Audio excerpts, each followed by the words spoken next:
मैं उड़ता नहीं आकाश में, मैं उड़ता हूँ श्री हरि की भक्ति में। मेरा जन्म कोई संयोग नहीं, यह मेरी प्रभु की इच्छा थी, मेरी माँ की पीड़ा थी और मेरी आत्मा की पुकार थी। जी हाँ दोस्तों, ऐसी ही कहानी है मन की गति से उड़ने वाले पक्षी राज श्री गरुड़ जी की। जय श्री राधे दोस्तों। प्रजापति दक्ष की 13 कन्याएं थी, जिनका विवाह महर्षि कश्यप के साथ हुआ। इनमें से दो कद्रु और वनिता महर्षि कश्यप की बहुत अच्छे से सेवा करने लगी और उनके मन में पुत्र की कामना जाग। पुत्र कामना की चाह में वह महर्षि कश्यप की दिन रात सेवा करने लगी।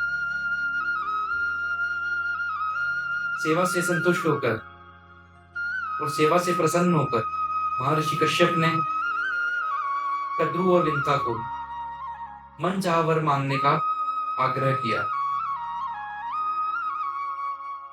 इनमें कद्रु ने चाहा कि मुझे 1000 एक समान शक्ति वाले नाग पुत्रों के रूप में 1000 पुत्र चाहिए।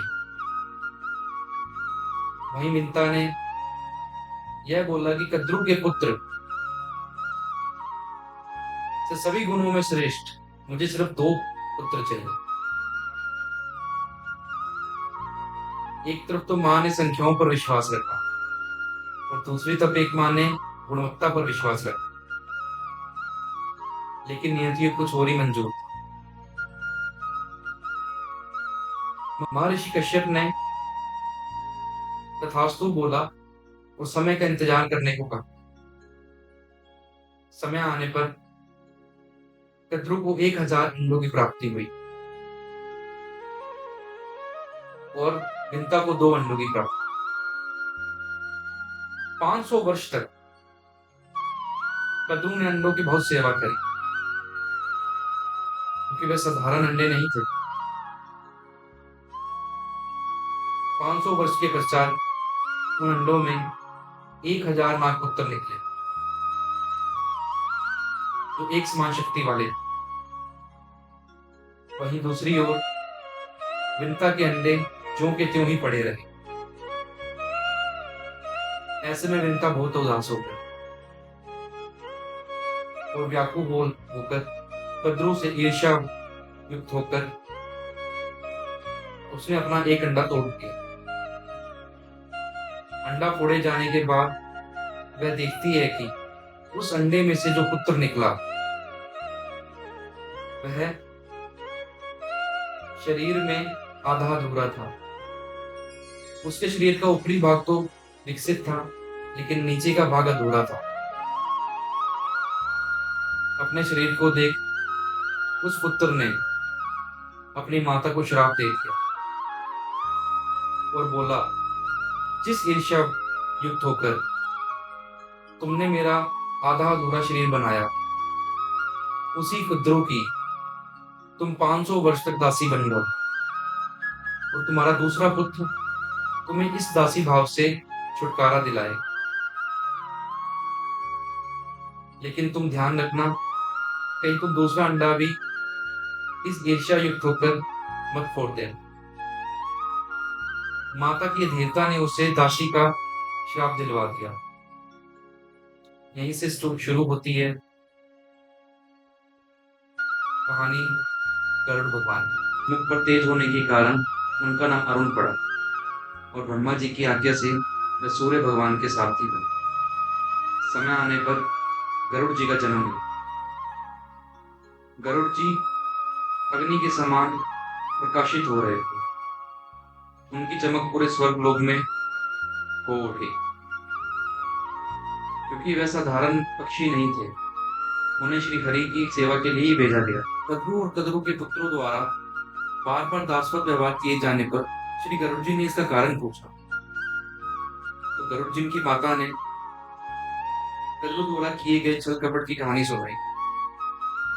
हुआ यूं था कि दोनों में शर्त लगी थी कि सूर्य भगवान के रथ के जो घोड़ा है उसकी पूंछ का रंग कैसा है? कद्रू का काला बोलती तो विनता सफेद हो। तो दोनों के बीच में यह निश्चय हुआ कि जिसकी बात भी झूठी निकली उसको दूसरी का दासी बनना पड़े। विनता को उसके पहले पुत्र का श्राप था कि वह 500 वर्ष तक कद्रू की दासी बनकर रहे। वो हुआ भी यही। कद्रू ने यहाँ छल किया। कद्रू ने अपने नागपुत्रों को आज्ञा दी कि वह घोड़े की पूंछ पर जाकर लेपट जाए जिससे वह काली दिख पड़े। शर्त के अनुसार विनता को उनकी दासी बनना पड़ा। जब गरुड़ जी को यह पता चला तो उन्होंने निश्चय किया कि मैं अपनी माता को इनसे स्वतंत्र करूंगा। तो वह नागों के पास गए। गरुड़ जी ने पूछा कि हम तुम्हारे लिए क्या कर सकते हैं जिससे कि हम दोनों इस दासवत भाव से छूट जाएं। नागों ने बोला कि हमें अमृत और अमृत का पात्र ला दीजिए।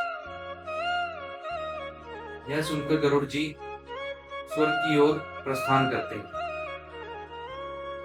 गरुड़ जी मन ही मन सोचने लगे कि अमृत स्वर्ग की संपत्ति है, लेकिन अपनी मां को छुड़वाना भी मेरा धर्म है। वह देवताओं को पराजित करके अमृत का पात्र स्वर्ग से ला रहे थे। अमृत पास होने के बावजूद भी उन्होंने एक बूंद भी अमृत की नहीं पी। ऐसा इच्छा रहित भाव देखकर श्री हरि ने उन्हें 3 वरदान दे डाले। एक कि वह अजर अमर हो जाएं, दूसरा कि वह उनके झंडे पर सदा स्थित रहे, तीसरा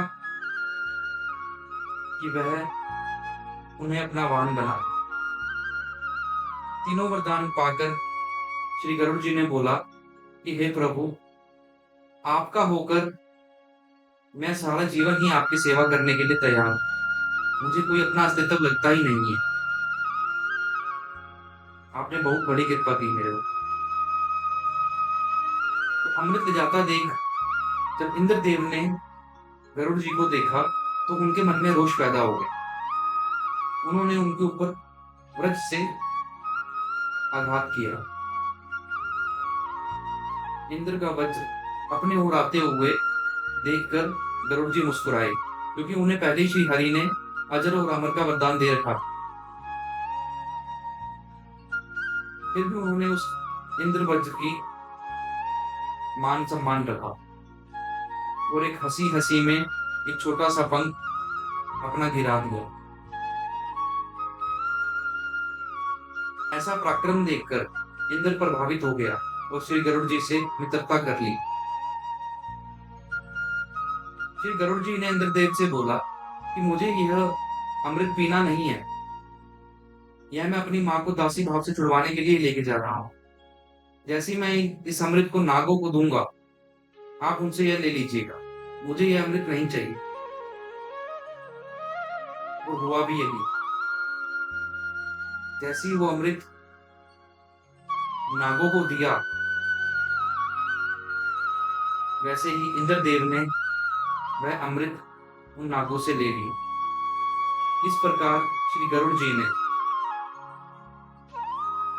अपनी माता को दासी भाव से छुड़वाया। श्री गरुड़ जी केवल एक पक्षी नहीं, वह श्री हरि की शक्ति, भक्ति और सेवा का प्रतीक। जय श्री राधे कृष्ण।